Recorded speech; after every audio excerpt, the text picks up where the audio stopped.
kalau misal kita butuh makan keluar, nanti habis balik ke pondok jangan lupa ganti baju, mandi. Rajin lah. Rajin yang rajin itu ya. Jangan kopros-kopros lah. Bagi kudikan gitu. Ya, bagi khususon bagi Mbak dan Mas Santri.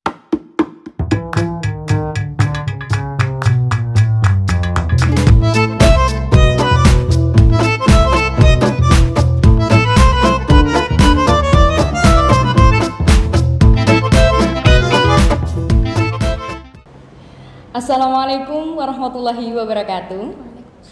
Alhamdulillah, jumpa lagi dengan saya Ifadatul Khairiyah di Gase Podcast, Ponpes Gase TV.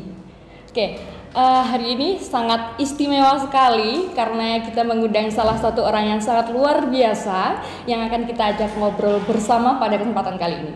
Siapakah beliau? Iya, daripada penasaran ya, langsung saja. Beliau adalah Ning Mila Sofia. Yes. Assalamualaikum nih. Waalaikumsalam. Sehat gini? Alhamdulillah. Alhamdulillah. Saya grogi pemirsa. Saya juga sejujurnya. Saya grogi. Ya, jadi Ning Sofi ini adalah salah satu putri dari Abah Yai Marzuki Mustamar, pengasuh Pondok Pesantren Sabilur Rasyad Gase tercinta ini. Ya. Dan beliau ini merupakan salah satu sosok yang menjadi idola saya, ya. Menjadi salah satu sosok yang menjadi idola saya sejak pertama kali saya ada di sini. Oke, mungkin teman-teman yang ada di sana juga penasaran siapakah sosok Ning Sofi ini sebenarnya? Iya. Mungkin kita kenalan dulu ya, Ning. Monggo. Ya, kita kenalan dulu. Yang pertama mungkin Ning Sofi ini nama lengkap Ning Mila Sofia. Oke, Ning Mila Sofia.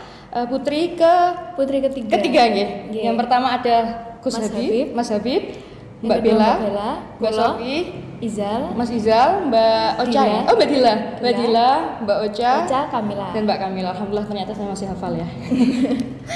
Ya, Ning Sofi ini selain merupakan putri Abah Yai Marzuki juga seorang dokter muda, betul gini? Oke, dokter muda. Alhamdulillah, dokter muda yang kabarnya barusan menyelesaikan studinya di Universitas Brawijaya.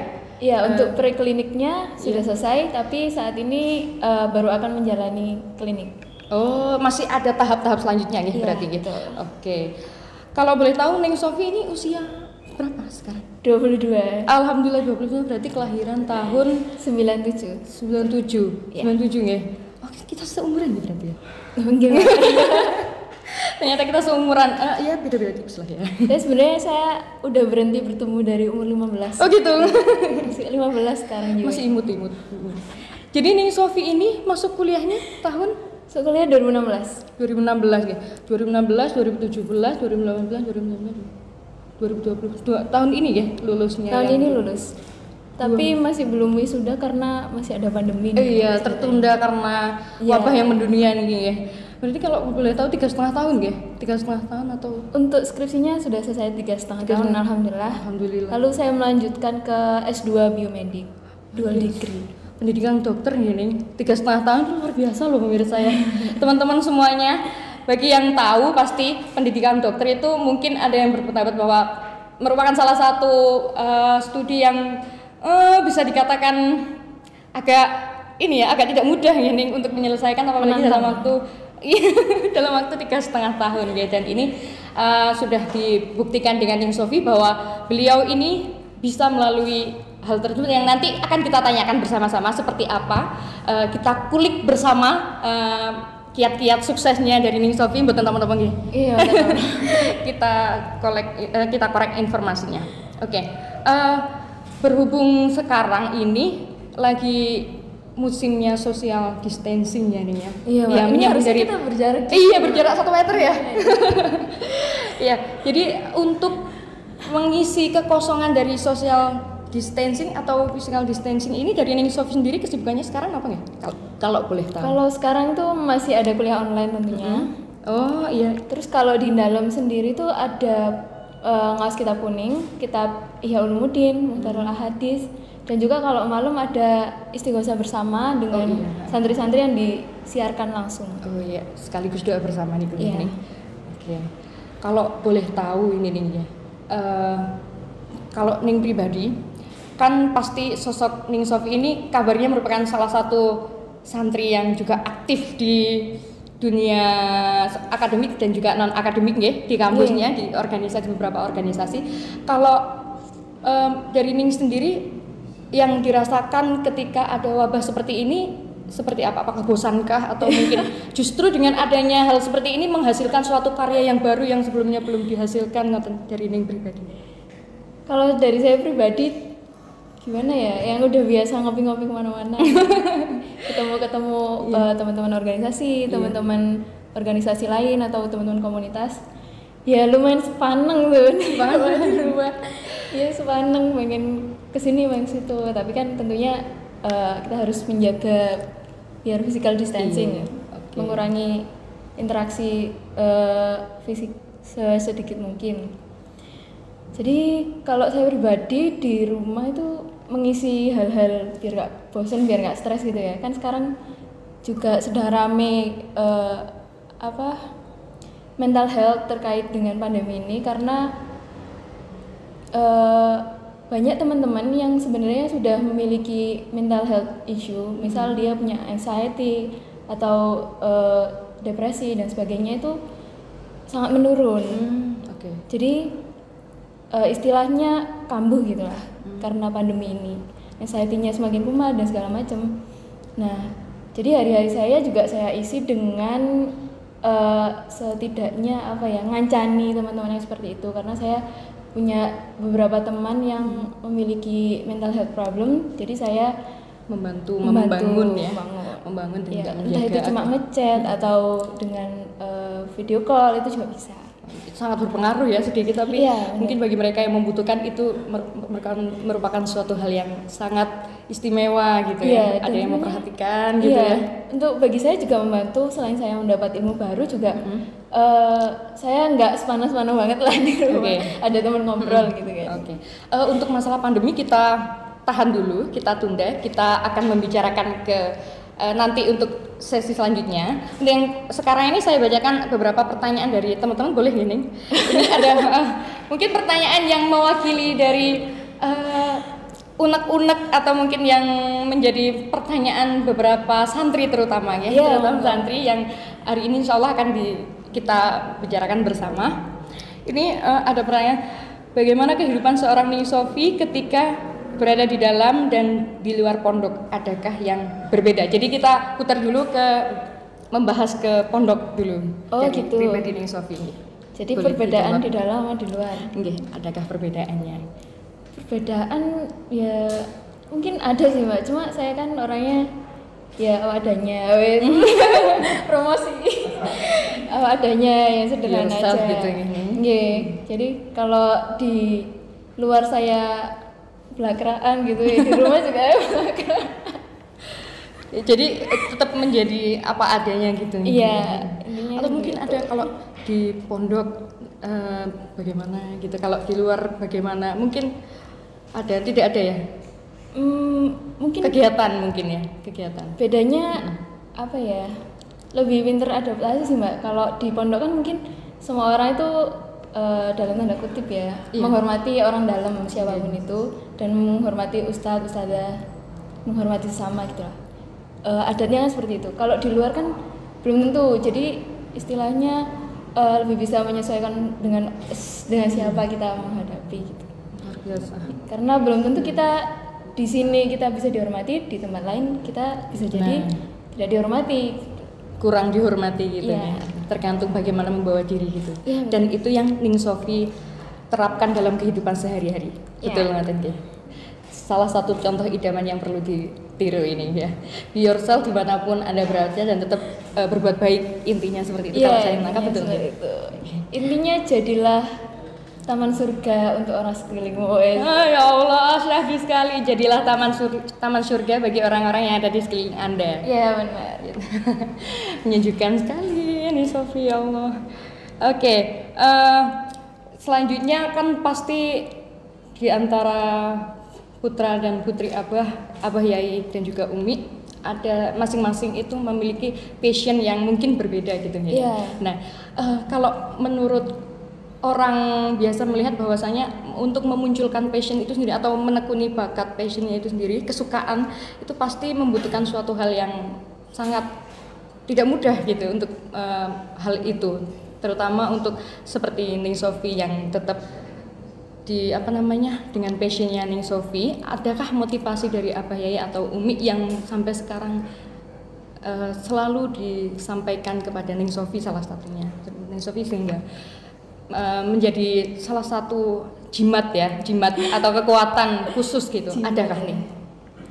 Kalau jimat saya punya satu dari Umi. Itu beliau pernah dawuh seperti ini, jenengan itu sudah sabar tapi jadilah lebih sabar lagi.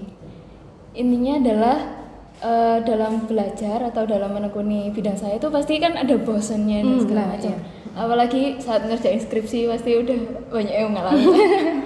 Seperti itu. Nah, rahasia umum. Intinya itu ya harus sabar, harus ditekuni seperti itu.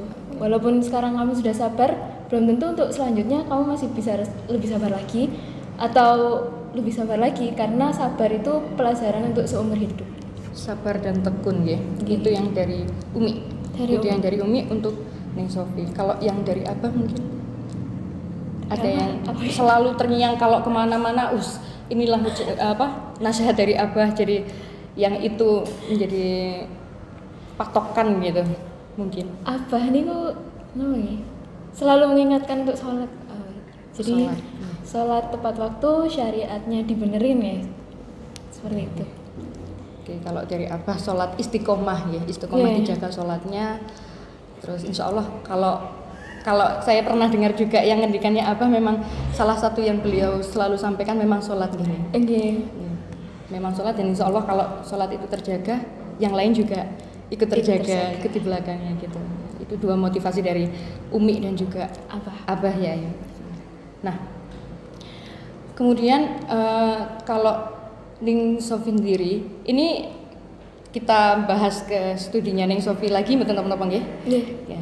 Kita bahas lagi ke studinya Ning Sofi, bahwa Ning Sofi ini merupakan sarjana muda kedokteran di Universitas Brawijaya, yang tadi sempat disinggung bahwa bukan suatu hal untuk bisa dilakukan sembarang orang, apalagi bisa lulus 3,5 tahun ini, yang mungkin dari Ning Sofi sendiri pasti ada kiat-kiat khusus atau mungkin panduan supaya bisa melakukan itu semua, yang mungkin boleh dibagikan untuk teman-teman gitu, kiat-kiat suksesnya gitu, untuk bisa yang pertama menghadapi segala sesuatu yang dengan mudah dihadapi, dan juga terutama tentang kuliah yang 3,5 tahun ini, khususan skripsi, kiat suksesnya. Kan juga Ning Sofi ini seorang organisatoris, ngoten. Iya. Jadi untuk melakukan sesuatu kita tuh jangan takut untuk belajar hal baru. Misalkan skripsi ya. Contoh gampangnya. Skripsi itu kan kita kan mungkin ada yang nggak terbiasa pakai Word, pakai Excel, pakai Mendeley dan segala macam. Itu jangan takut buat belajar itu, karena ketika kita sudah belajar itu akan lebih mudah dalam nggarapnya kayak gitu. Yang kedua, kerjain setiap hari. Laten ya, harus istiqomah. Iya, walaupun cuma sehari cuma 15 menit atau berapa menit, seenggaknya itu kita tuh ada yang kita lakukan gitu. Kita tuh making a progress every day gitu. Oke, berarti telaten ya nih, harus istiqomah dikerjakan. Betul. Ada lagi mungkin? Sudah itu. Jadi intinya kalau yang saya tangkap dari penyampaian Sofi adalah telaten, istiqomah mengerjakan gitu ya. Kalau belum bisa ya berusaha untuk bisa gitu, untuk belajar agar, karena sebenarnya kalau alasannya pasti banyak ya nih ya, kalau orang susah mengerjakan skripsi dengan alasan A, alasan B, alasan C, bahwa persoalan pertamanya pasti karena tidak bisa gitu ya, karena mungkin kurang belajar sehingga menemukan suatu kesulitan yang akhirnya itu menimbulkan sebuah kemalasan, ngoten gini. Iya benar. Ya, jadi itu triknya dari Sofi, istiqomah dan telaten untuk mengerjakan. Nah, oke, kita nyambung di studinya Ning Sofi ini, yang merupakan seorang dokter muda.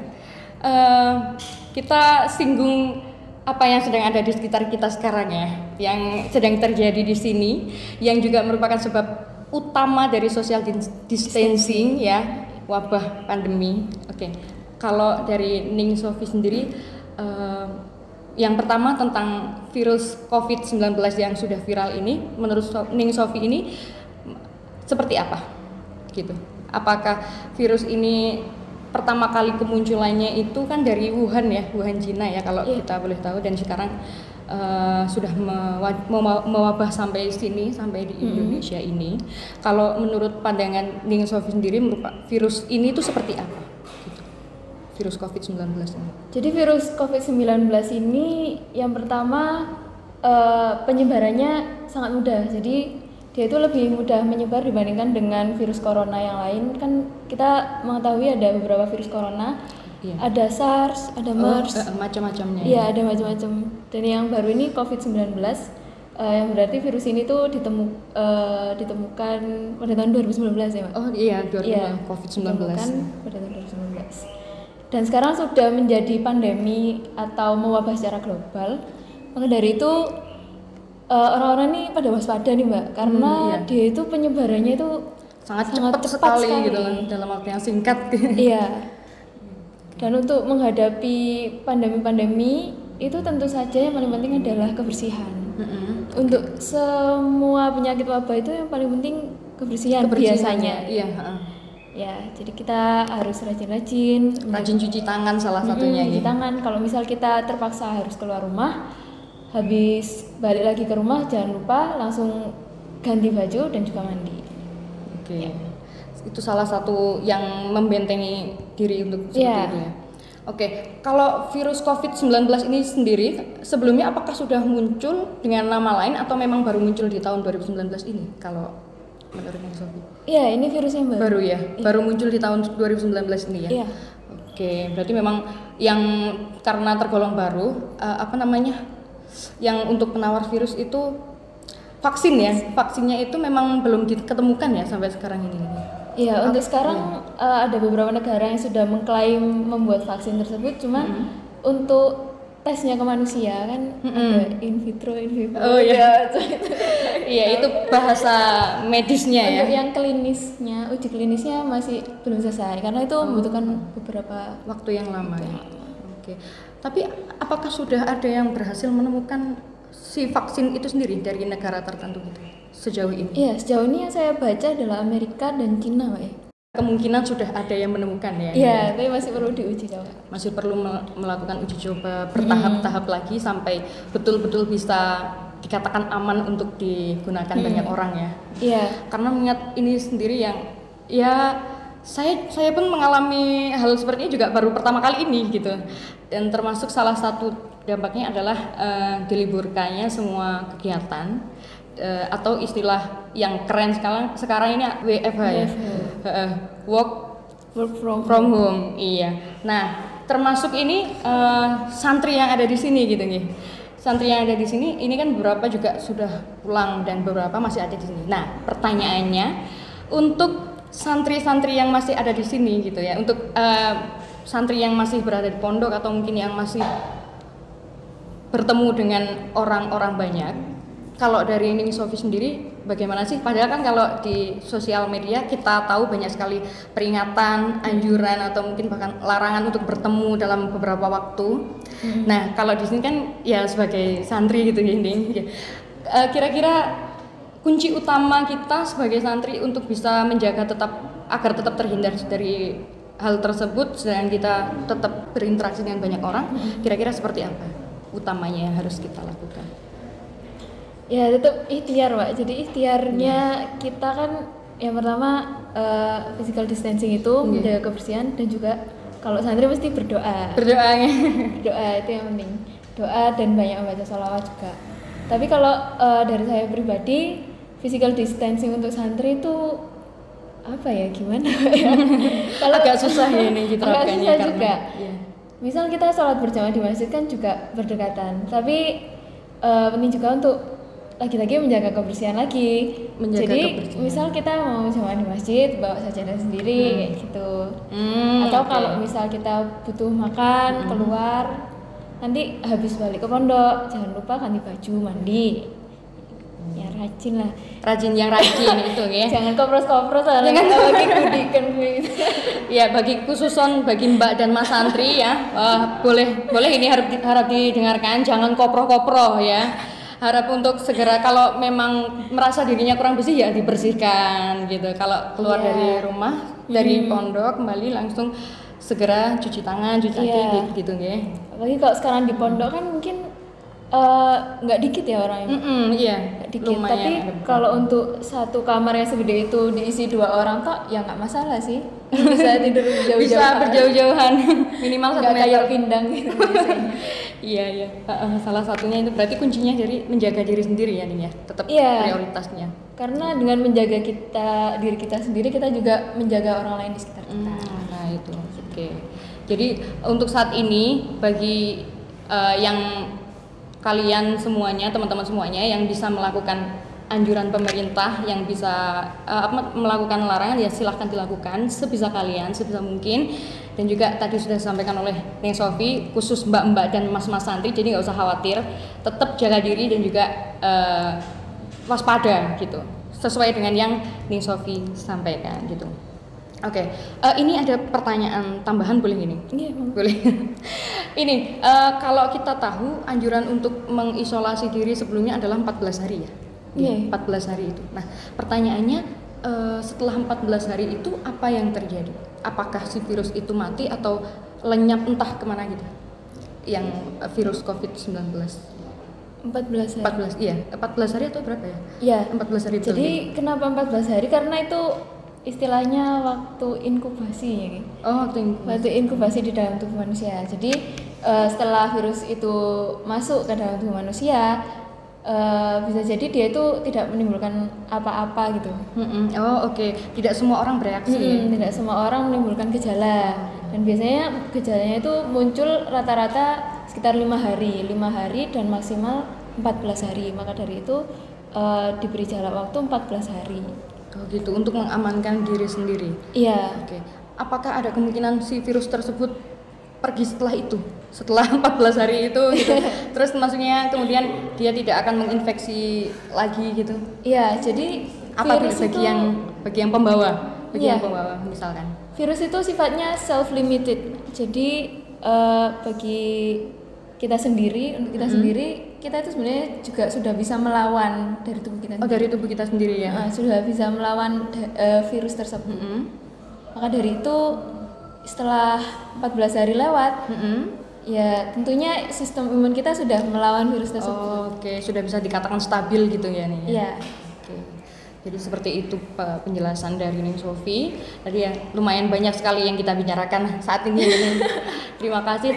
Dan beberapa juga ada yang bisa kita lakukan, bisa menjadi warning bagi kita sendiri ya Neng ya, terutama bagi santri-santri juga, bagi yang belum bisa melakukan anjuran atau larangan dari pemerintah untuk social distancing seperti itu. Oke, terakhir ini nih. Yang terakhir untuk Ning Sofi, boleh dong Ning dikasih persembahan dari Ning Sofi, entah motivasi atau mungkin quotes untuk kita seperti yang Ning Sofi lakukan kepada teman-temannya yang menjaga mental health tadi iya kesehatan mental untuk teman-teman yang ada di sini semuanya gitu. Semacam persembahan atau entah Ning Sofi mau memberikan persembahan. Mana pada ide nggak, Wak? Spontanity lah. Nyanyi. Oh boleh, kalau mau nyanyi juga boleh. Nyanyi Kartojono. Jenanon. Lah boleh salawat dulu untuk. Maafkan suara saya. Oh enggak apa-apa. Mulai. Udah mulai Kak. Allahumma sholli ala sayyidina Muhammadin tibbil qulubi wa dawaiha wa afiyatil abdani wa shifaiha wa nuril absari وضيائها وعلى